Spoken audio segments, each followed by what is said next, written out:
I'm not the kind of man who goes looking for trouble. I don't chase drama. I don't record arguments on my phone.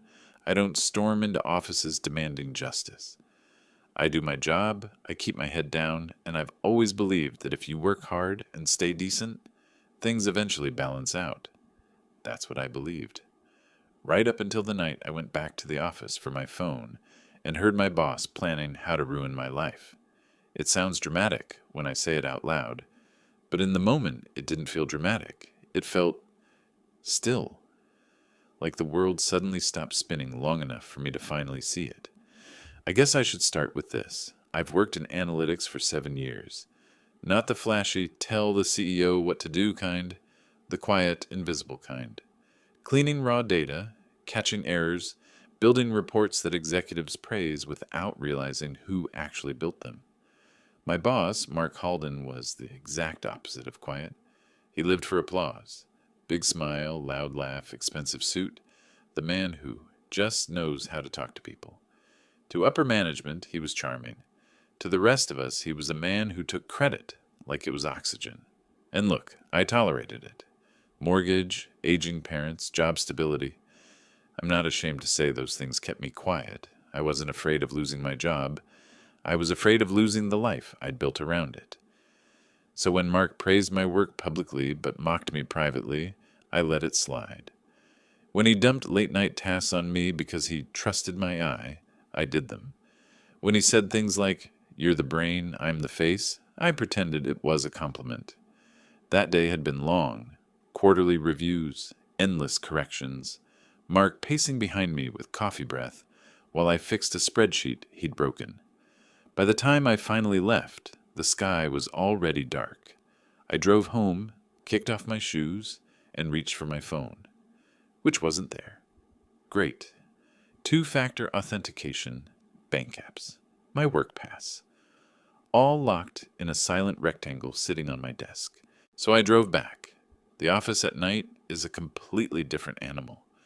During the day, it's buzzing, voices, keyboards, printers, that damn espresso machine that wheezes like it's dying. But at night, it's hollow, the kind of quiet where you can hear your own footsteps echoing off glass walls. The motion sensor lights flicked on as I walked down the hallway, one after another, leaving a trail of cold white behind me. My desk is near the back, past the conference rooms and Mark's corner office. His door was usually shut after 5. He liked people knocking before entering, made him feel important. But that night, the door was slightly open, light spilling into the hallway. I didn't think anything of it at first. I just kept walking until I heard my name. If compliance digs into it, we say he authored the report.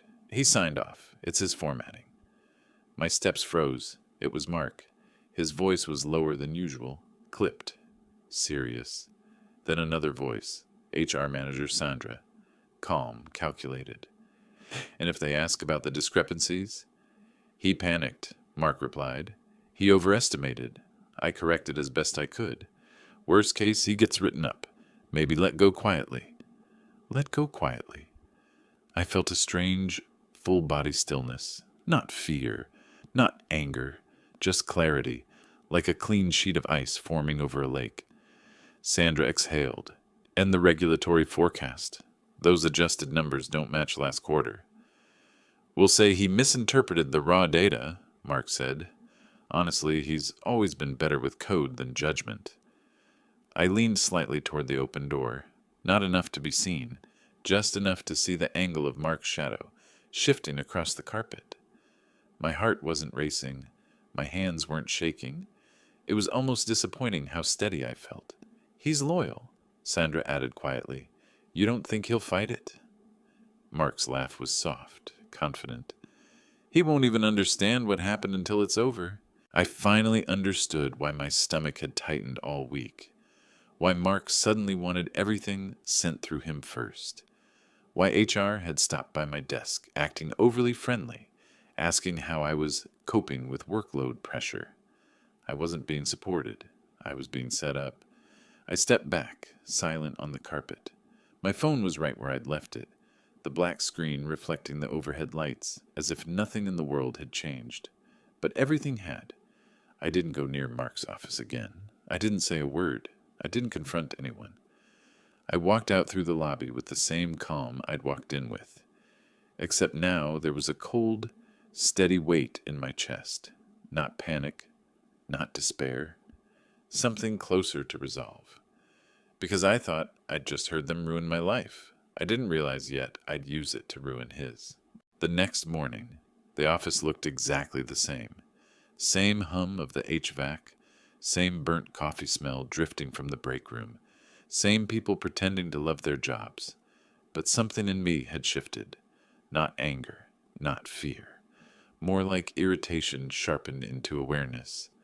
Mark strolled in at 9:07, latte in hand, laughing loudly at something no one had said. He spotted me at my desk and clapped my shoulder like we were teammates in some game only he enjoyed. "Morning, champ. Need those projections by noon. Easy fix for your brain, right?" He winked, the same wink he'd used last night while planning to feed me to HR like raw meat. I looked at him for a beat too long. "Yeah," I said finally. "I'll handle it." He didn't notice the change. Men like Mark rarely do. They mistake silence for compliance, not calculation. By 10 a.m., irritation had become fuel. I opened the folders I had ignored for months. Old reports, request threads, versions Mark had insisted on reviewing personally.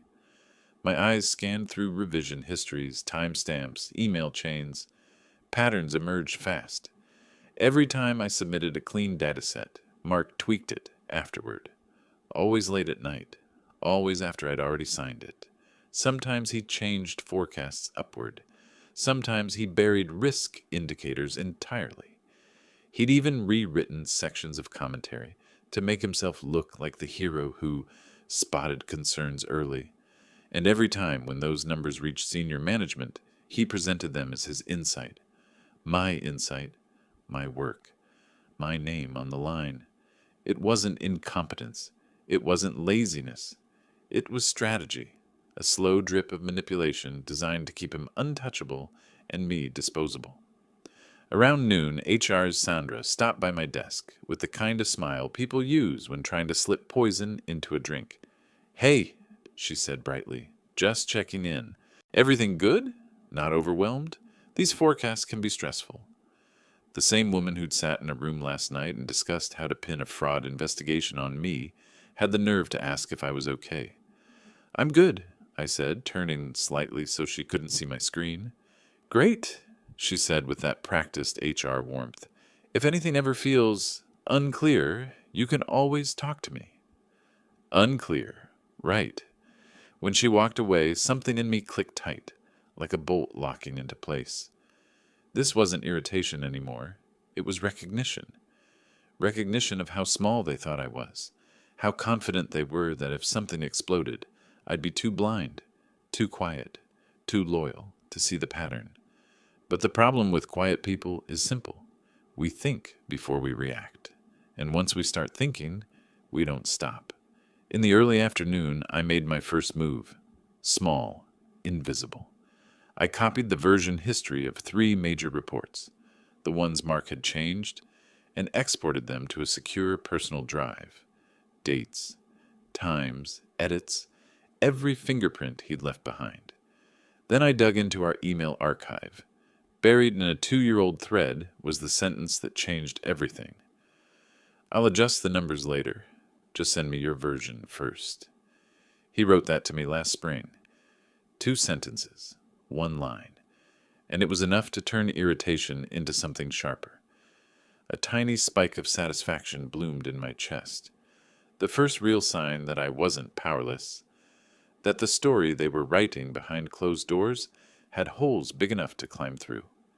At 3 p.m., Mark called another quick team sync, which always meant him talking for 20 minutes, while the rest of us nodded. He launched into reminders, deadlines, corporate buzzwords. Then, like it was nothing, he said, "By the way, tomorrow's risk summary? Put my name first this time. Execs respond better when leadership owns the narrative." Leadership, he meant himself. I kept my face straight. "Sure, I'll draft something." He smiled like he'd won something. He hadn't realized the game had changed. By the time the meeting ended, I had collected internal audit logs showing edits from his account, my untouched original reports, his altered versions, emails contradicting his claims, Slack messages where he told me to soften the language. 3 instances of him overriding my numbers without notifying me. Each piece was small on its own. Together, they were a blade. At 5 p.m., he stopped by my desk with another pat on the shoulder. Big week coming up. Don't choke on the details, my man. My man. Funny how people call you theirs when they plan to sacrifice you. I closed my laptop calmly and looked at him with a kind of clarity I'd never felt toward anyone in my life. Don't worry, I said. I won't. He mistook it for reassurance and walked away. I stayed late, not to work, to watch, to see who left, who lingered, who whispered with Mark behind closed doors. I wasn't paranoid. I was alert. By the time I finally collected my bag and headed toward the garage, I wasn't scared anymore. Not angry either. Just done being the man who absorbed every blow without throwing one back. That night, sitting at my kitchen table with the blinds still open and the street humming softly outside, I organized everything into neat folders: evidence, timeline, backups, redundancies. For the first time in years, I felt like I wasn't drowning under someone else's authority. I wasn't wondering if they'd throw me under the bus anymore. I was planning where I wanted it to crash. I didn't sleep much that night, but not for the reasons you'd think. There was no panic, no spiraling what-ifs, no pacing around my apartment replaying every conversation I'd ever had with Mark. My mind was quiet, focused, like someone had finally turned off the background noise I'd been living with for years. The next morning, I walked into the office knowing exactly what I needed to do. The first step wasn't confrontation. It wasn't threats. It wasn't revenge. It was protection. Mine.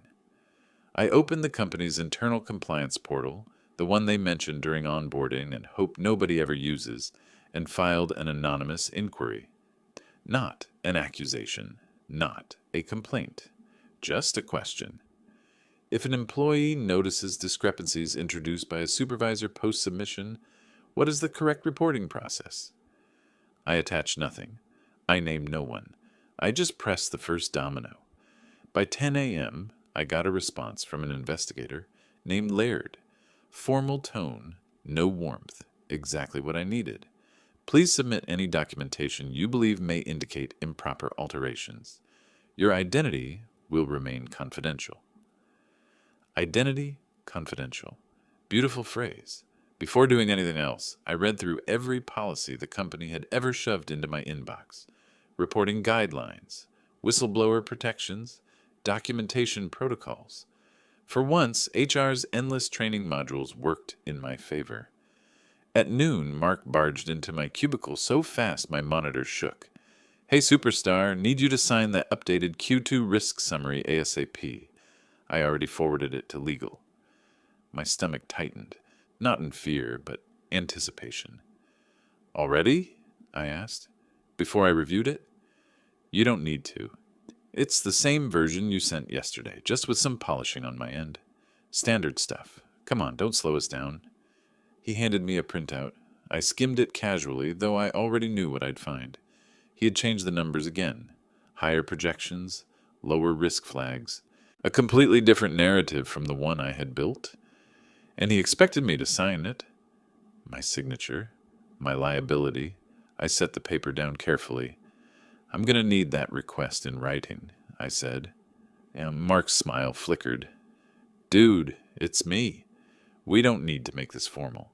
I do, I replied, for documentation. A muscle ticked in his jaw. Wow, someone's sensitive today. I'm just following process, I said, calm, even. He grabbed the paper back. Fine, I'll email you. Perfect. By 1 p.m., I received exactly what I needed. Please review and sign the attached revised summary. Minor edits only. Mark. Except his minor edits were criminally major, I saved the email 3 times. drive, cloud, encrypted backup. Then I forwarded everything to compliance with a single sentence. Documentation requested. The blade was officially off the table and in motion, but that was only half of the plan.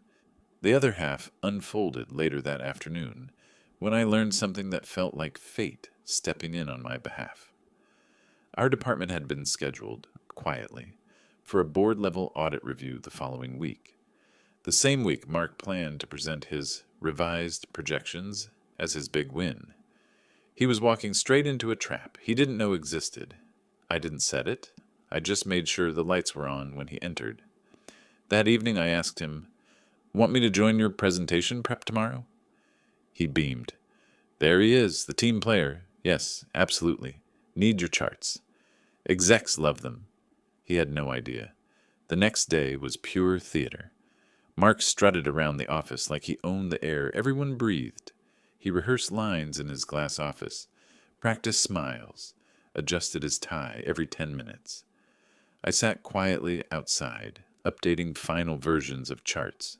The correct versions, not his inflated fantasies. 2 compliance officers passed my desk mid-morning. They didn't look at me. They didn't need to. I knew why they were there. At 2 p.m., they asked Mark if they could sit in on his presentation prep for alignment. He said yes instantly, because Mark never said no to an audience. In the conference room, he launched into his slide deck with full showmanship. "This is our strongest forecast in 5 years, he bragged. "My team and I—" "Excuse me," one auditor interrupted. "Can you clarify which version of the forecast this is?" Mark blinked. "The final one, obviously." "Final version," the auditor repeated. "Time-stamped at 1:14 a.m.? 2 nights ago?" "Correct." He nodded confidently. "And those edits were yours?" "Of course." Silence. Then the second auditor placed printed version histories on the table.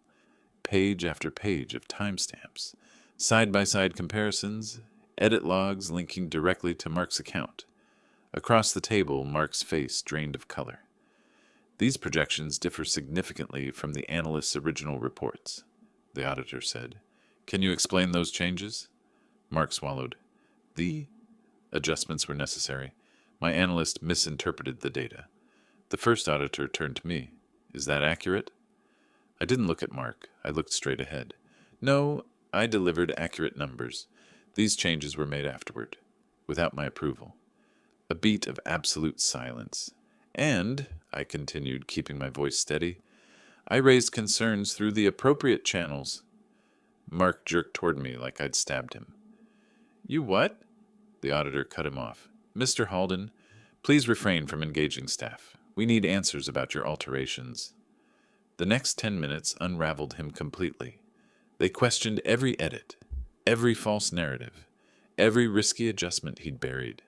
His confident tone crumbled. His hands shook. He kept glancing at me like I'd betrayed him, as if loyalty meant letting him destroy me without complaint. When the meeting ended, security was waiting in the hallway. They asked Mark to step out of the conference room. Then they walked him past my desk. Badge disabled, laptop handed over. He didn't scream. He didn't plead. He just looked hollow. He didn't look at me, but he didn't have to. We both knew exactly who opened the door. The office felt different the next week. Not louder, not calmer. Just honest, as if the building itself had stopped pretending. Mark was gone. Officially terminated pending further review, which is corporate language for no one will hire him without asking uncomfortable questions first. His name vanished from internal emails, his office was cleared out, and HR pretended they were shocked, despite being in the room when the plan to bury me was formed. I didn't celebrate. I didn't gloat. I didn't even feel triumphant. What I felt was something quieter, heavier, but cleaner, the kind of relief that sits in your chest like fresh air after years of breathing dust. Compliance asked for a follow-up interview, this time with my name on record. They thanked me for coming forward, asked for clarifications, confirmed timelines, verified every piece of documentation. A week later, I received the internal summary. "You are not implicated. Your reports were accurate. Your actions help prevent regulatory misrepresentation. I read that line 3 times, not because I doubted it, because I needed to feel the weight of what it meant. My name was safe. My career was safe. My life wasn't going to collapse because someone more charming than competent decided I was expendable. 2 days later, my director asked if I wanted to transfer to a different department. Same pay, same benefits, different people, no mark-shaped shadow. I accepted before she finished the sentence. My new manager, Rachel, greeted me with a firm handshake and a simple promise. You'll never be punished for doing the right thing on my team. It was the most reassuring sentence I'd heard in months. Work stabilized. Documents went through proper review channels. People communicated like adults, not actors in a petty office drama. I walked into the office and didn't feel like I was stepping onto thin ice anymore. Small changes crept into my life, too. I slept better. Not long, but deeper. Without that faint anxiety humming through my chest. I stopped waking up at 3 a.m., thinking I'd forgotten something, broken something, or accidentally triggered some catastrophe I'd never intended. My mornings became mine again. Coffee tasted like coffee instead of fuel. My weekends weren't recovery rooms for stress I didn't create. Even my apartment felt different, cleaner, brighter, like the mess in my head had been vacuumed out of the air. About 3 weeks after Mark's removal, a co-worker from my old department pulled me aside. He's trying to get hired somewhere else, she whispered. Sent his resume to 3 companies in the city. Any luck? I asked, not out of spite, out of curiosity. She shook her head. No. They ask about the investigation and, well, you know. I did know, and I didn't need to smile about it. I didn't want Mark destroyed. I wanted him stopped. There's a difference. When someone builds their career on manipulating others, the consequence isn't revenge. It's exposure. The truth does the rest, slowly, steadily, without fireworks. And that was enough. A month after everything settled, compliance emailed me again. Short message. Case closed. No further action required. I stared at that sentence longer than I expected. Not because I needed closure, but because closure had already happened. Quietly, without applause, without drama. Life just resumed. And in that stillness, I realized something important.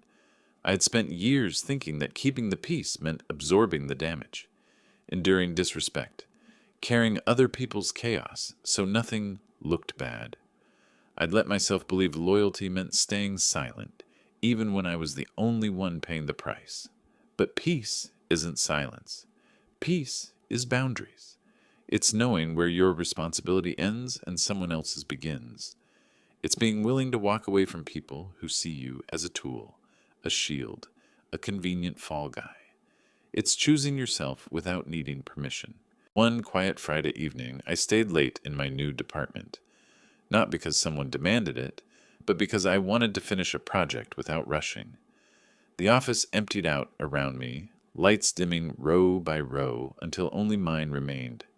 When I finally packed my bag and headed toward the elevators, I passed the hallway leading back to my old department. The same hallway where I'd once overheard the conversation that changed everything. I paused for a moment, looking into the dark stretch of glass and carpet. It didn't feel haunted anymore. It felt like a reminder of how close I came to losing everything, and how one forgotten phone turned into the turning point of my entire career. I didn't feel anger, or bitterness, or triumph, just a calm, steady satisfaction. Not because Mark fell, but because I stood up. When I stepped outside, the air was cool, the sky low and soft, and the city buzzed somewhere far below. I walked to my car with an easy stride, keys in hand, a life that finally fit me, waiting at home. No loose ends, no doubts, no open questions, just peace. The kind you keep once you finally decide your life belongs to you and no one else.